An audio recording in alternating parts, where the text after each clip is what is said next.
algo que me pediram para falar sobre o pior negócio que eu fiz na vida. Olha, eu não sei se é o pior negócio, mas foi a primeira vez que eu perdi dinheiro e não foi pouco dinheiro não. E me deu uma dor de cabeça enorme, e é disso que eu vou falar hoje.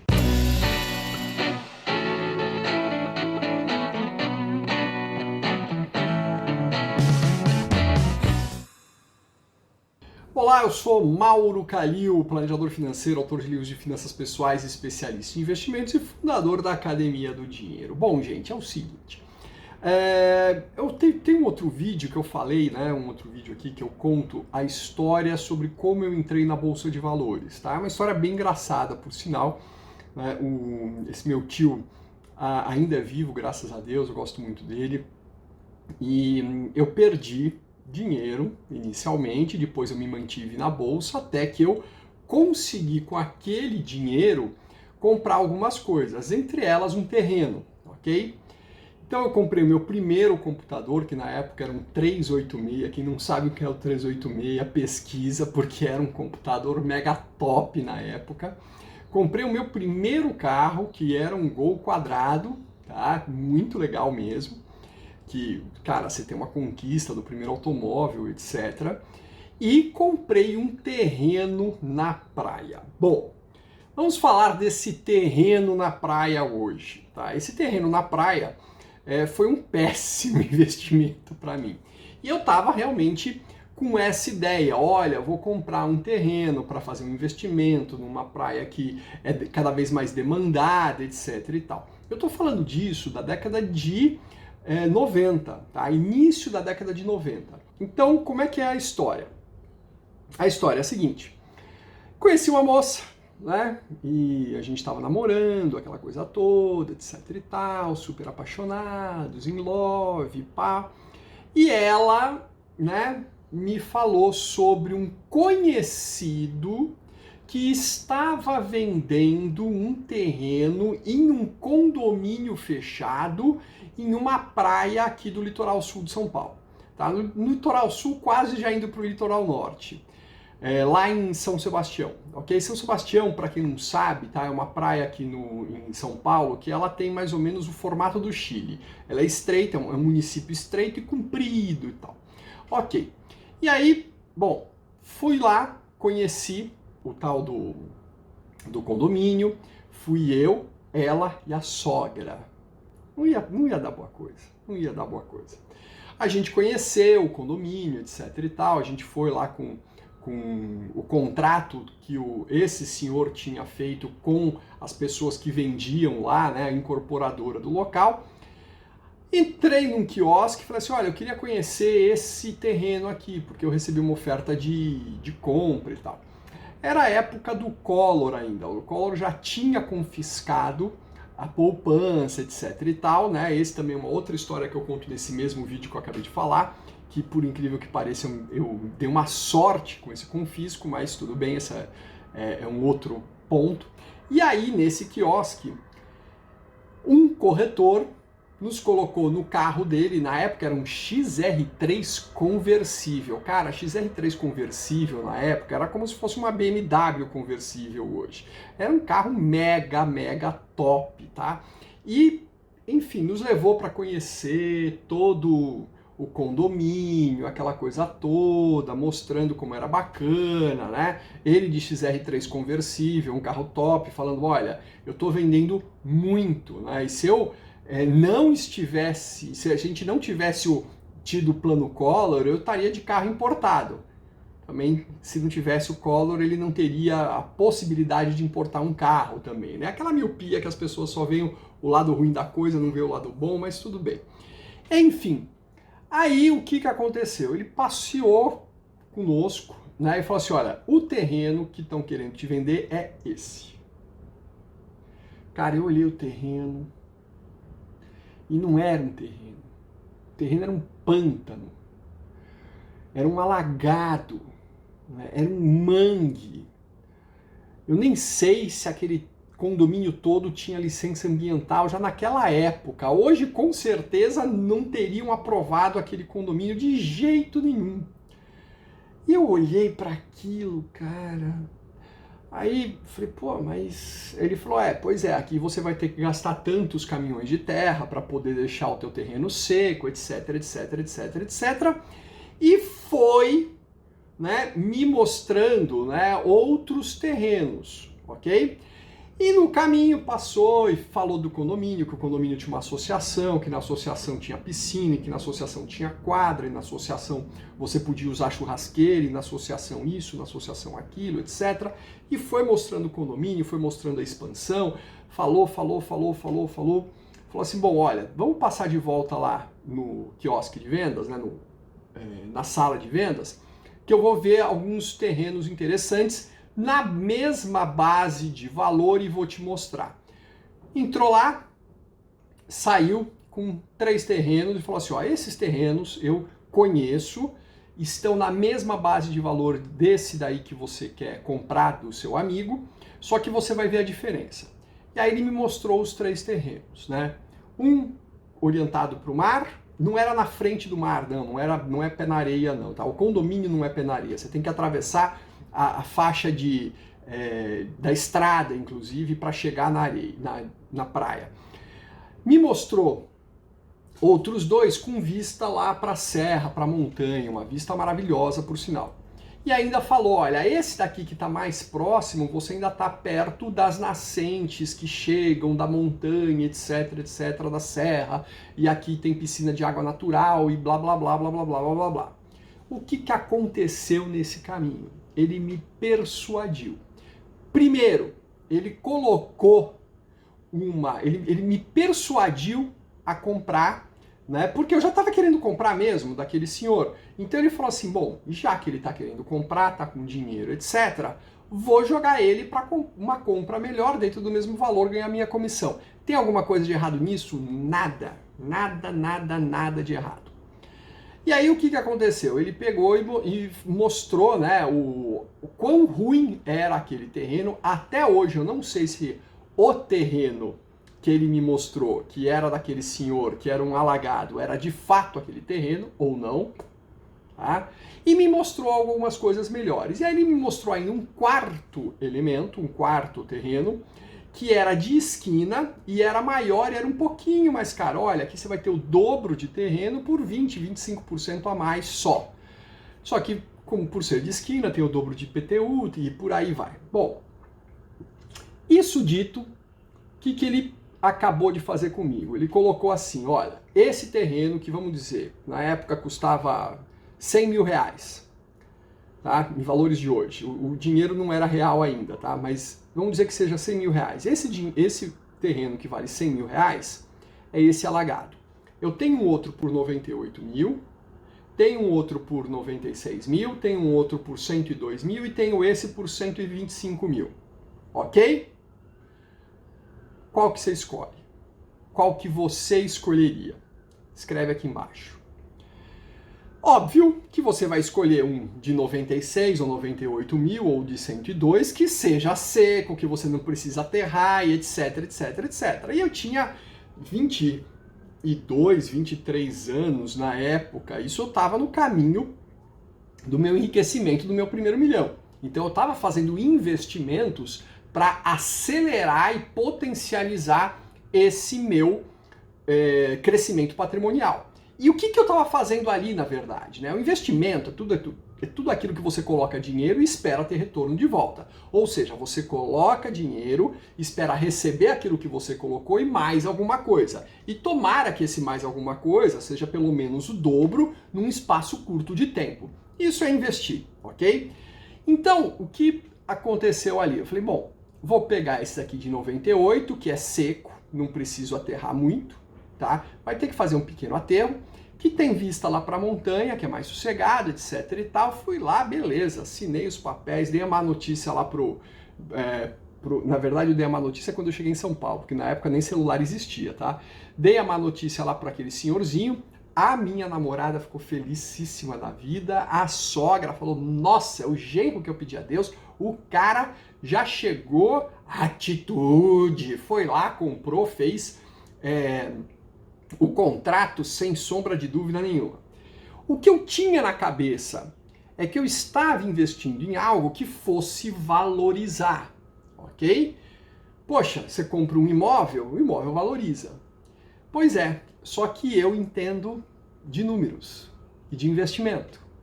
Eu sou bom nisso.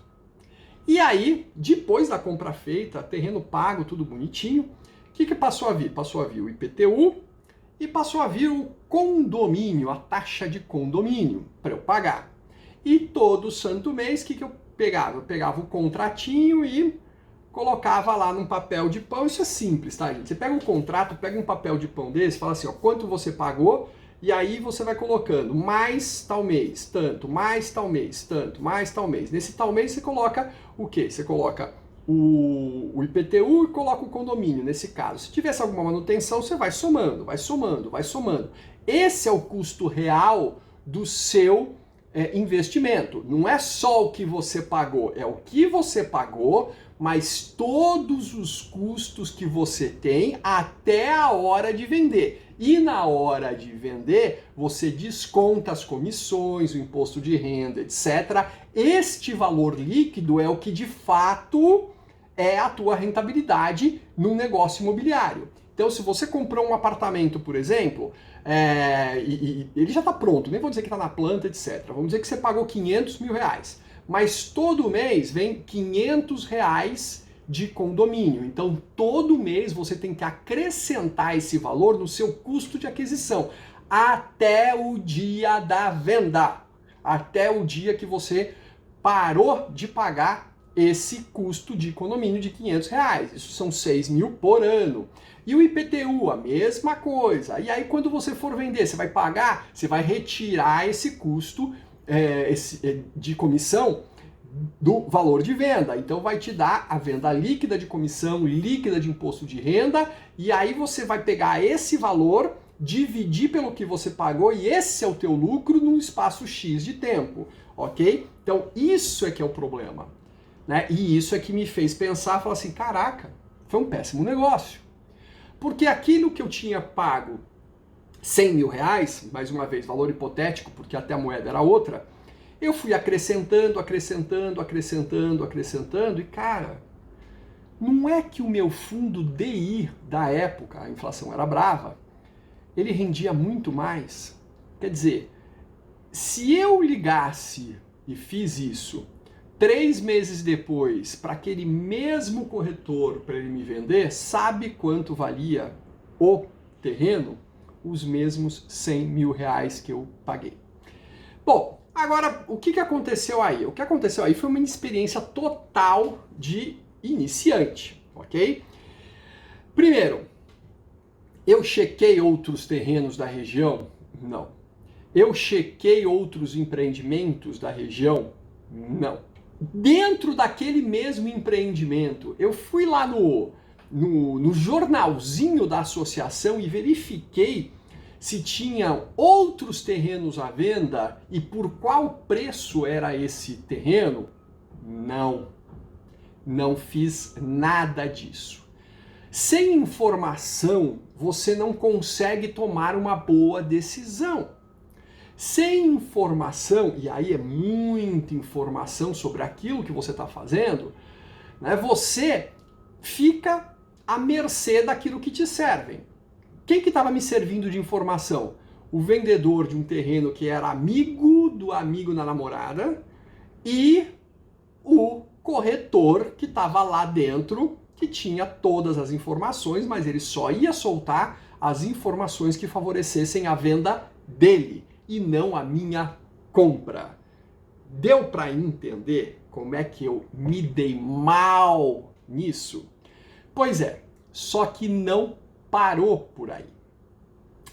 Bom, esse terreno que eu comprei, né, que eu me dei mal já, porque o custo dele aumentava mês a mês, né, o custo de aquisição na contabilidade de um investidor aumentava mês a mês. Porém, o valor de venda dele não aumentava na mesma velocidade, né? Ele às vezes até ficava estável. Aconteceu uma outra coisa aqui. Eu reli o contrato, porque eu já tinha lido de fato, né, antes de fazer a compra, e tinha lá uma cláusula em que eu estava aderindo automaticamente a todas aquelas determinações, decisões, etc. e tal, da associação do condomínio, ok? Ok, então vamos ver qual é essa associação. Aí eu peguei e pedi lá a associação, eles me mandaram por correio, né, o que era vigente da associação.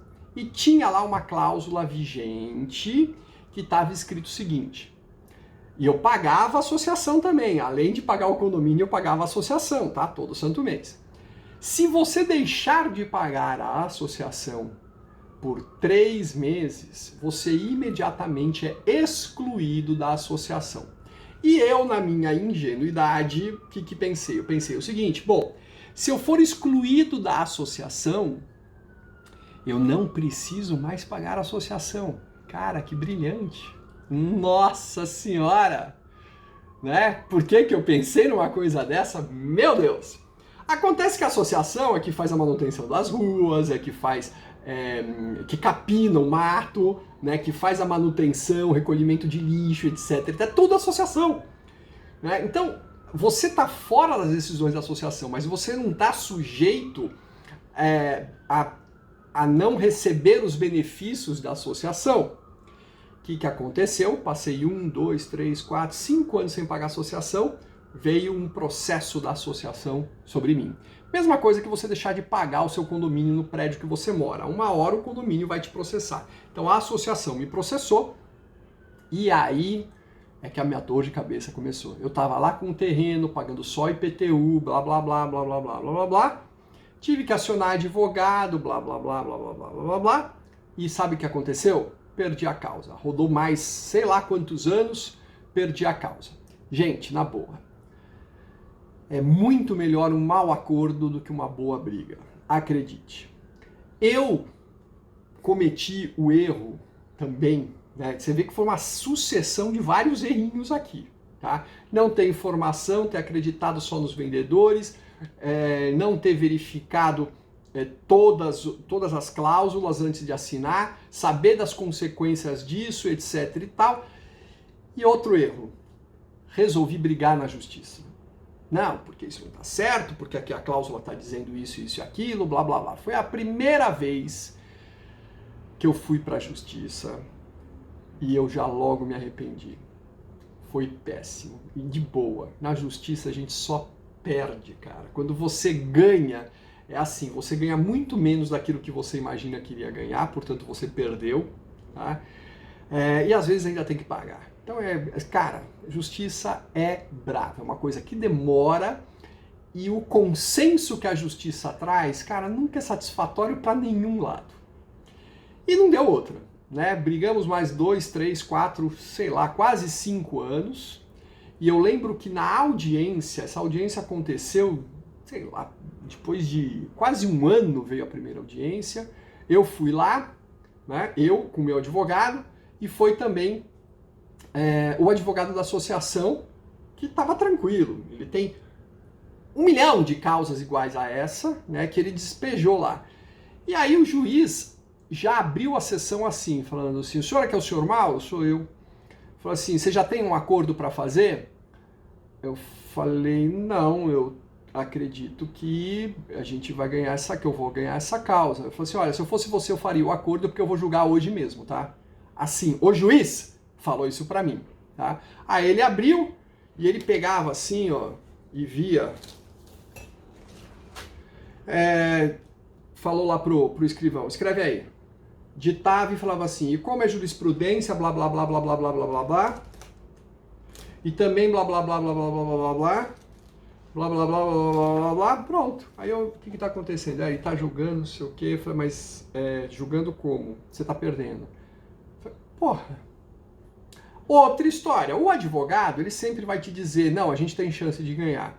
Cara, na boa, tudo que sai da justiça é imprevisibilíssimo, não tem previsibilidade nenhuma, tá? Não tem mesmo, não tem mesmo. Aquilo que acontece nos filmes, acontece só nos filmes, aonde o bem sempre vence o mal. E é lógico que você acha que você é o bem, como também a associação acha que ela é o bem, né? Então, quer dizer, na vida real, não existe a luta do bem contra o mal. Existem duas pessoas, duas entidades com diferenças, né, de pensamento, que vão levar para o juiz, e o juiz pega esse extremo e traz para o meio. Óbvio que alguém se desagradou aqui, alguém se desagradou aqui, mas é o que deu para fazer, beleza? Então, e aí, né, ele julgou, recorremos.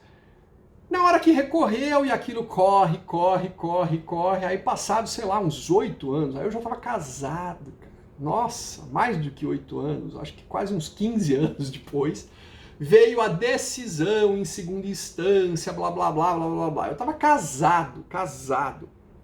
E é claro que eu fui condenado de novo na segunda instância.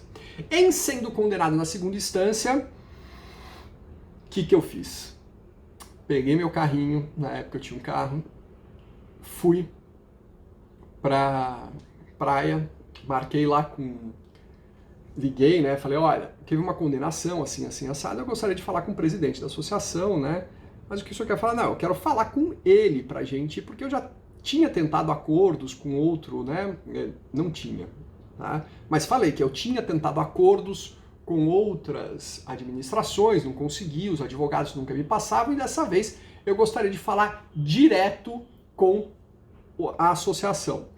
Ah, tá bom, o senhor pode vir tal hora, tal dia, tal hora, tal local? Eu falei, posso, sem problema. Naquela época eu já não trabalhava, né, eu já tinha independência financeira, e eu desci. Fui para lá, cheguei lá, né, aí eu já não era mais tão ingênuozinho assim.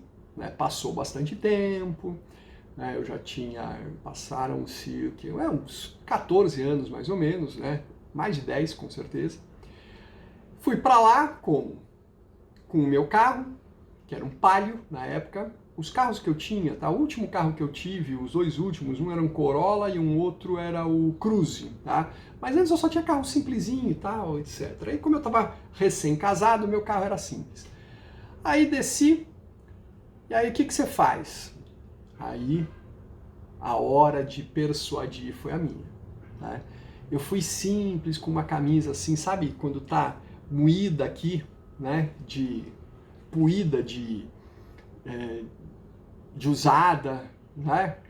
Fui com uma calça jeans meio, né, surradinha, tal, como se fosse a melhor roupa que eu tivesse.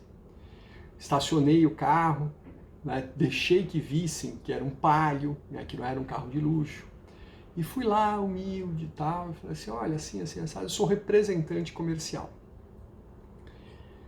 Nossa, falei, o que aconteceu então? A gente tá brigando nisso, etc. Eu já tinha oferecido para os advogados de vocês em troca da dívida do terreno, mas eles não quiseram, isso e aquilo. E disseram, mas aí ele também não vai ganhar, e é por isso que eles não querem. Eu já falei para eles que a gente tem que fazer acordo, etc. Ou seja, também dei a sorte de pegar um presidente bacana, tá? E aí esse presidente, né, da associação, o que ele falou? Bom, ok, faz o seguinte, pessoa falou lá para a secretária, lá não lembro o nome dela, né? Moça, liga lá pro advogado, não sei o que lá, ó. Terreno número tal, quadra número tal, não sei o que lá, tô fechando acordo aqui com ele, tá? Pode digitar aí. Eu falei assim, ele perguntou para mim, tudo bem da gente fechar esse acordo? Eu falei assim, olha, o que eu quero assim, é te entregar o terreno e você me dar um documento que eu não te devo mais nada, ok? Tudo bem, vamos trocar a dívida pelo terreno. Ele falou, você tem como pagar? Eu falei, não tenho como pagar. Não tenho. O que você tem na vida? Tudo que eu tenho é esse carro que está aí. O senhor quer ver? Eu falei assim, hoje em dia, né, se você falar para o juiz que você depende do carro para trabalhar, ele já não executa a sua dívida. Ah, bom. Então, digitaram lá, pegaram os meus dados, documento, etc e tal, assinaram, você precisa reconhecer firma? Ele falou, não precisa reconhecer firma não. Você tem dívida de IPTU? Eu falei, olha, não sei se eu tenho, mas eu posso passar. Então tá, então o senhor passa lá na prefeitura, vê se tem alguma coisa, já paga, traz aqui quitado, e falei, beleza, saí correndo para a prefeitura, fui lá, entrei numa fila, aquela coisa toda, fui o penúltimo a ser atendido, né? Quitei o que tinha lá de saldinho do IPTU, levei quitado, tal, os caras tiraram xerox, documentaram, ufa, voltei para casa e falei para a mulher, nossa, não temos mais essa dívida. Ela, e o terreno? Também não temos mais terreno. Mas que negociação foi essa que você fez? Oi, cara, eu entreguei o terreno por conta da dívida. Ou era terreno mais dívida, ou era sem dívida, sem terreno, ok? E foi assim a primeira vez que eu me dei mal com um valor alto numa negociação que eu fiz, que foi péssima, etc. Espero que vocês tenham entendido os erros que eu cometi, tá? Fui mal assessorado, fui crédulo, achei que eu estava fazendo um bom negócio, achei que eu tinha condições, achei que eu era muito esperto, achei que eu conhecia tudo, achei que tudo ia se valorizar, uau, valorizar muito. Ou seja, eu fui otimista demais, não tomei as minhas precauções e me dei mal. Isso acontece a rodo. Como que a gente faz com que isso não aconteça contigo? Seja na bolsa de valores, seja na compra de um imóvel, seja montando a sua empresa no empreendedorismo, sendo você um empreendedor digital, seja você entrando como sócio numa, por exemplo, numa SCP, Sociedade em Conta de Participação, etc, etc, etc. Informação é a chave do negócio. Informação vai fazer com que você tenha uma opinião melhor. Agora, nem toda informação a gente consegue processar, porque o processamento dessa informação também depende da nossa experiência e conhecimento prévio, ok? Então, hoje, eu aprendi uma coisa, cara, vale muito a pena eu, para não me meter, porque imóvel sempre tem problema, cara. Tem problema de escritura, tem problema de um monte de coisa. Se imóvel fosse seguro, não precisaria de cartório, beleza? Então, o que eu faço? Cara, eu financio 10%. Ou eu pego uma carta de consórcio que vai me pagar 10% do valor do imóvel. Por conta de eu falar, olha, eu estou comprando com 10% aqui via financiamento ou via consórcio, cara, vai passar por toda uma burocracia de uma instituição financeira que só vai aprovar se tudo estiver absolutamente em ordem. Olha que bacana. Então você pode até comprar uma carta contemplada de um imóvel, de um consórcio imobiliário, só para passar pelo jurídico da operadora de consórcio, porque isso vai te dar muito mais segurança. Se o imóvel vai valorizar ou desvalorizar é outra história, mas problemas jurídicos você mitiga, você diminui ao máximo. E quando você está comprando um imóvel, entenda, seja um terreno, seja uma casa, seja um apartamento pronto, seja uma fazenda, a valorização ela é muito lenta, ela ocorre em anos, não mês após mês, após mês, após mês. Quando você vai lá para o fundo imobiliário, você vê a valorização dentro de um mês ou a desvalorização da cota dentro de um mês. Agora, quando você compra um imóvel físico, você só vê se valorizou ou desvalorizou depois de anos. E muitas vezes você comprou por 100 e vai vender por 200, você fala, nossa, valorizou 100%. Só que no mesmo período a Bolsa de Valores valorizou 250%, né? O Tesouro Direto valorizou 120% e o teu imóvel valorizou 100%. Então, aí você tem que fazer conta, mesmo estando vendendo mais caro do que você comprou. Porque lembra o que eu falei, quando você vende, você tem que descontar tudo aquilo que você veio pagando ao longo do tempo, desde o início da compra, o dia 1 da compra, até o dia 1 da venda. Desconta corretagem que você pagou do corretor de imóveis, desconta o imposto de renda, todos os cartórios, etc, etc, etc. Isso faz parte do custo da sua venda e, portanto, diminui a sua rentabilidade final. Esse vídeo ficou um pouquinho longo, espero que você tenha gostado, tá? E é um modelo aí que a gente está adotando aí também para ter aulas um pouco mais longas aqui no canal da Academia do Dinheiro. Eu realmente te peço, tá, para você compartilhar o vídeo, se inscrever no canal, clicar no sininho, tá? E na área de membros. Esse vídeo grandão vai ficar disponível só para membros, ok? Te vejo no próximo vídeo. Até!